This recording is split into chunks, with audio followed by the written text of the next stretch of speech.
बिस्मिल्लाहिर्रहमानिर्रहीम। अस्सलाम वालेकुम डियर स्टूडेंट्स, कैसे हैं आप? ठीक है। लास्ट टाइम हमने अपनी सी प्लस प्लस में पढ़ा था कि वेरिएबल्स को कैसे हम इस्तेमाल कर सकते हैं और वेरिएबल्स को हम कैसे अपने प्रोग्राम में यूज़ करते हैं, उनको डिक्लेयर कैसे किया जाता है और उनकी वैल्यूज़ को कैसे हम इस्तेमाल कर सकते हैं। ठीक है, तो आज हम उससे आगे चलेंगे। तो सबसे पहले आज हम देखेंगे कि हमारे पास जो बिल्ट इन फंक्शंस होते हैं उसमें इनपुट के लिए और आउटपुट के लिए कौन कौन से फंक्शंस इस्तेमाल होते हैं। ठीक है जी। तो आज इनपुट और आउटपुट दोनों हम थोड़ा थोड़ा सीखेंगे ताकि हमें पता चले कि हम अपनी प्रोग्राम को इनपुट कैसे दे सकते हैं अपनी मर्ज़ी की, और उससे आउटपुट कैसे वसूल कर सकते हैं। ठीक है जी, स्क्रीन के ऊपर उसको कैसे शो कर सकते हैं। तो चलिए हम स्टार्ट करते हैं अपना प्रोग्राम।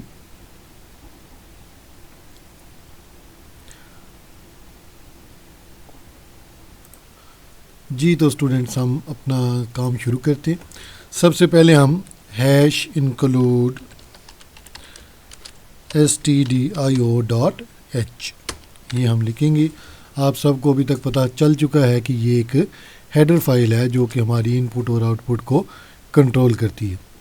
उसके बाद हम अपना मेन फंक्शन लिखेंगे और उसके बाद मेन फंक्शन की बॉडी बनाएंगे। ठीक है जी। तो यहाँ तक तो हमने इसको इस्तेमाल करना सीख लिया था, इसका मेन स्ट्रक्चर बनाना सीख लिया था। आज हम कुछ वेरिएबल्स डिक्लेयर करेंगे, उनके अंदर हम इनपुट लेंगे और उनको आउटपुट देंगे। ठीक है जी, आउटपुट पर शो करेंगे।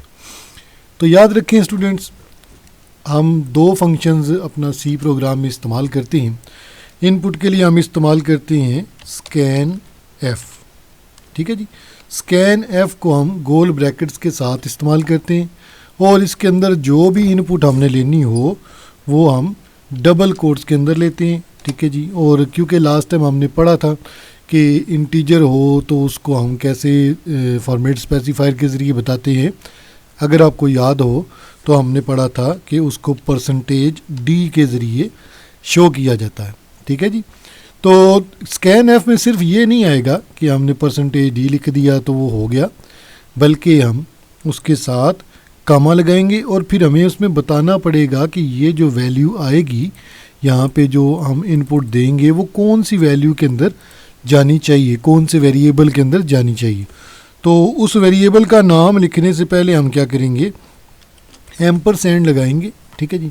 ये एम्परसेंड का साइन कहाँ से आएगा, शिफ्ट की को दबा के रखेंगे और उसके बाद हम 7 को दबाएंगे, ऊपर वाला जो 7 होगा उसको दबाएंगे तो हमारी एम्परसेंड की आ जाएगी। ठीक है जी। उसके बाद हमने उस वेरिएबल का नाम बताना होता है। मिसाल के तौर पर अगर हमारे पास मार्क्स नाम का वेरिएबल है, ठीक है जी, तो हम क्या करेंगे, एंड मार्क्स। तो इसका मतलब होगा कि जो भी वेरिएबल, जो भी वैल्यू हम यहाँ पे देंगे उसको मार्क्स नाम की वेरिएबल में जाना चाहिए। ठीक है जी। इसी तरह आउटपुट के लिए हम इस्तेमाल करते हैं प्रिंट एफ। प्रिंट एफ का मतलब प्रिंट फॉर्मेटेड। ठीक है, एफ से फॉर्मेटेड। तो फॉर्मेटेड का क्या मतलब है कि हमारी जो आउटपुट शो होगी स्क्रीन के ऊपर उसको हम किसी फॉर्मेट के तहत शो करेंगे। ठीक है जी। तो अब हम चलते हैं, ये क्योंकि ये फंक्शंस हम पहले पढ़ चुके हैं, ठीक है, हमारी किताब के अंदर ये मौजूद है, तो आज हम इनको इस्तेमाल करना सीखेंगे, प्रिंट एफ को भी और स्कैन एफ को भी। प्रिंट एफ तो हम पहले भी इस्तेमाल कर चुके हैं। ठीक है जी, आज हम स्कैन एफ को इस्तेमाल करना सीखेंगे प्रिंट एफ के साथ, और इस तरह हमारा इनपुट और आउटपुट दोनों कंप्लीट हो जाएंगे। ठीक है जी। तो चलें हम इधर स्टार्ट करते हैं। सबसे पहले हम दो वेरिएबल्स डिक्लेयर करवा लेंगे। ठीक है जी, इंट, एक को हम नाम देते हैं एज और दूसरे को हम नाम दे देते हैं मार्क्स। ठीक है जी। और यहाँ पे हमने सेमीकोलन लगा दिया। सेमीकोलन को हम क्या कहते हैं, स्टेटमेंट टर्मिनेटर। ठीक है जी, ये हमारी कंपाइलर को बताता है कि यहाँ पर लाइन ख़त्म हो गई है। उसके बाद नीचे आ जाते हैं। तो याद रखें, हमेशा इनपुट लेने से पहले आपको एक आउटपुट देनी पड़ती है, जिससे कि यूज़र को पता चलता है कि उसने यहाँ पर क्या चीज़ लिखनी है, क्या चीज़ एंटर करनी है। ठीक है। अगर हम मिसाल के तौर पे हम इधर लिख देते हैं स्कैन एफ, ठीक है जी, और यहाँ पर लिखते हैं %d, क्योंकि ये दोनों इंटीजर हैं, एज भी और मार्क्स भी, ठीक है जी। तो यहाँ पे हम जैसे मैंने आपको बताया एंड लगाएंगे और इधर एज लिख देंगे, ठीक है। और यहाँ पे इसको रोक देते हैं हम, ठीक है, और इसको हम चलाते हैं। तो देखें यहाँ पे हम इसको नाम देते हैं इनपुट आउटपुट, अपनी फ़ाइल को नाम दे देंगे इनपुट आउटपुट, इसको सेव करते हैं, ठीक है जी। और यहाँ पे 0 आ गई हमारे एरर्स। अब देखें जब हम इसको रन करेंगे तो अब यहाँ पे कर्सर ब्लिंक कर रहा है, आपको नज़र आ रहा है कर्सर ब्लिंक कर रहा है। यहाँ पे क्या हो रहा है कि यहाँ पे ये वाली स्टेटमेंट चल रही है, ये वाली स्टेटमेंट चल रही है स्कैन एफ की, ठीक है। लेकिन क्योंकि हमने यूज़र को कुछ भी नहीं बताया कि उसने करना क्या है, तो यूज़र बैठा सिर्फ इंतज़ार करता रहेगा कि यहाँ पे स्क्रीन पे कुछ शो हो, ठीक है जी। लेकिन हम क्योंकि कुछ बताया ही नहीं उसको, हमने स्कैन एफ से पहले कोई प्रिंट एफ दी नहीं, तो यूज़र को पता ही नहीं चलेगा कि उसने इधर क्या करना है, ठीक है। तो ये एक रूल ऑफ थंब है, ये एक रूल है, ठीक है जी। इसको समझ लें कि एक कायदा कानून है कि स्कैन एफ से पहले आपने प्रिंट एफ देनी होती है, ठीक है, ताकि यूज़र को पता चले।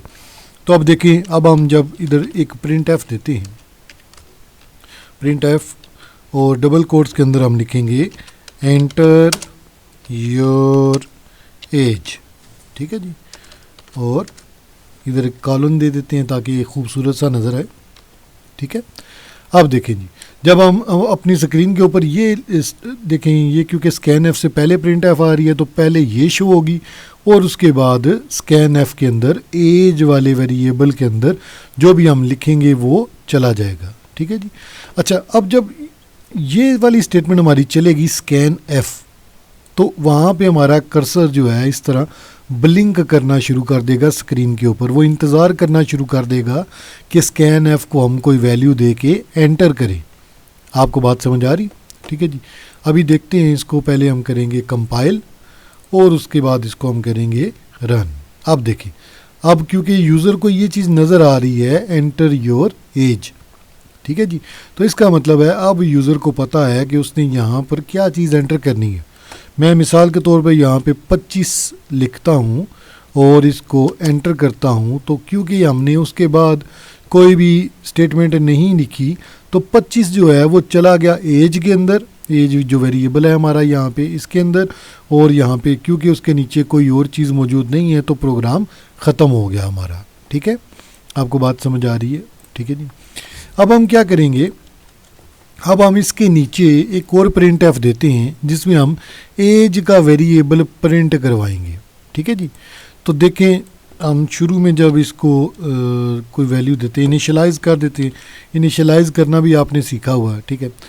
तो अब जब हम इसके नीचे एक दे देते हैं print F you entered your as S, ठीक है, और यहाँ पे हम %d लगाएंगे। तो हमने अब इसको बताना है कि %d जो है इसकी जगह कौन सी वैल्यू आएगी। तो आपको पता है क्योंकि हमने एज के अंदर ये वैल्यू ली थी, तो अब यहाँ पे एज ही लिखेंगे, तो इधर हम लिख देंगे एज, ठीक है।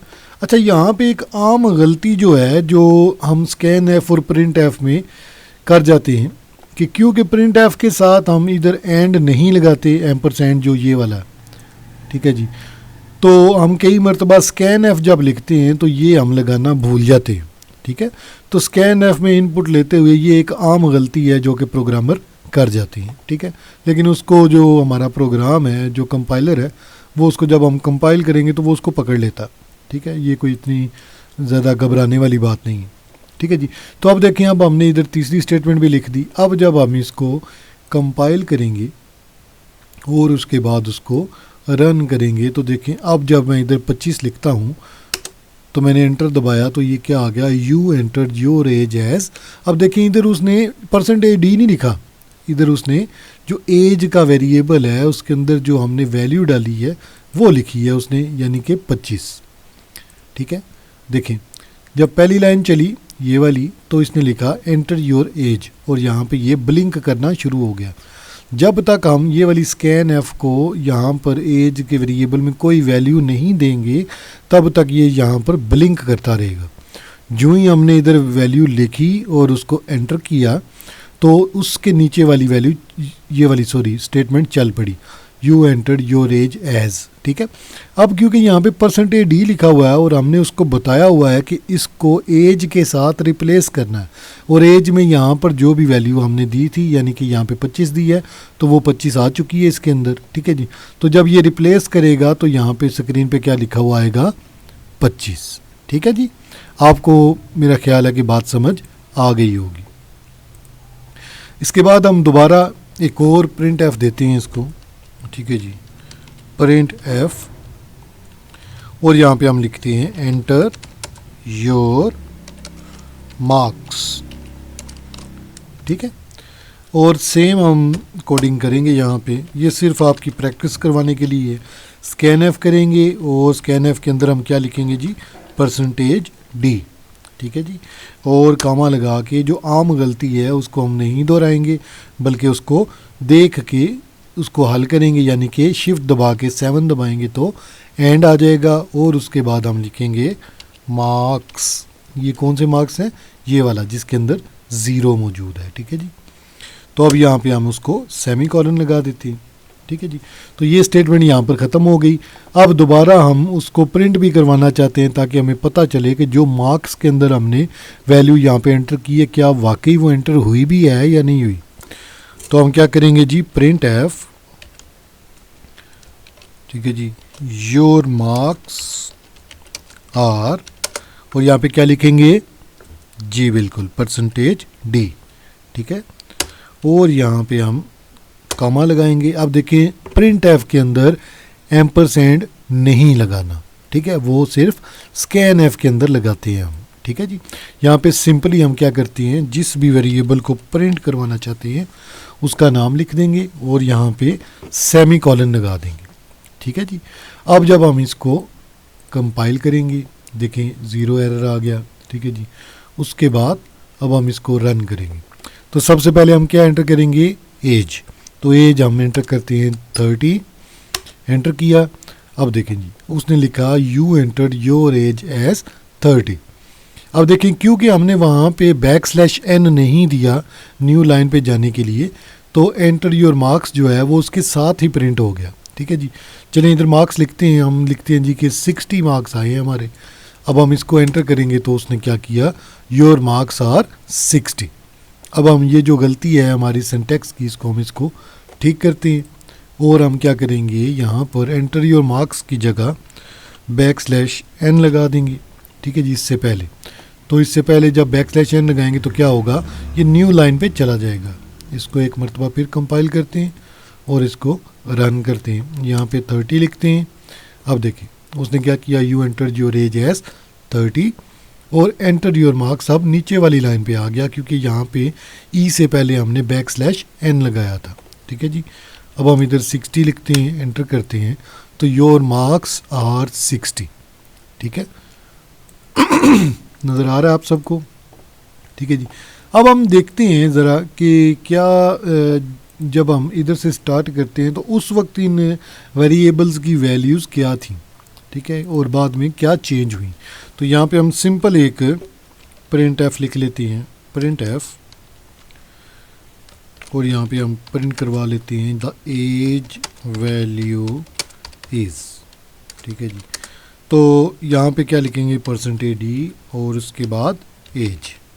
ठीक है जी, तो ये क्या करेगी कि ये हमें वैल्यू लेने से पहले ये वाली वैल्यू जब हम लिखते हैं एंटर योर एज, इससे पहले हमें बता देगी कि हमारी वैल्यू क्या थी। ठीक है जी, तो यहाँ पे हम एक \n दे देते हैं ताकि वो नीचे वाली लाइन पे शो करे हमें। ठीक है, इसी तरह मैं इसको कॉपी करता हूँ और मैं इसको यहाँ पर एज वाली के बाद पेस्ट करता हूँ और यहाँ पे मार्क्स हम लिख देते हैं।